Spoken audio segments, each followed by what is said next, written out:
দ্বিতীয় রাউন্ডে যাবে বাংলাদেশ। বিশ্বাস তাসকিনের ইনজুরির কারণে বিশ্বকাপে তার খেলা নিয়েছিল সংখ্যা।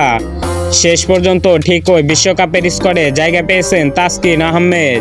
শান্তর সহ অধিনায়ক হিসাবে দায়িত্ব পেয়েছেন তাসকিন। তবে দেশ ছাড়ার আগে বিশ্বকাপে নিজের প্রত্যাশার গল্প শুনিয়েছেন তিনি। এরপর দলের সঙ্গে যুক্তরাষ্ট্রে উড়াল দিয়েছেন ডানহাতি এই পেসার। তার বিশ্বাস নিশ্চিতভাবে দ্বিতীয় রাউন্ডে যাবে বাংলাদেশ। তাসকিনের প্রত্যাশার কথা শুক্রবার 17 মে সামাজিক যোগাযোগ মাধ্যমে ফেসবুকে নিজেদের অফিসিয়াল পেজে প্রকাশ করেছেন বাংলাদেশ ক্রিকেট বোর্ড বিসিবি, যেখানে তাসকিন বলেছেন, আমি বিশ্বাস করি আমাদের দল নিশ্চিতভাবে দ্বিতীয় রাউন্ডে সুপার 8 যাবে।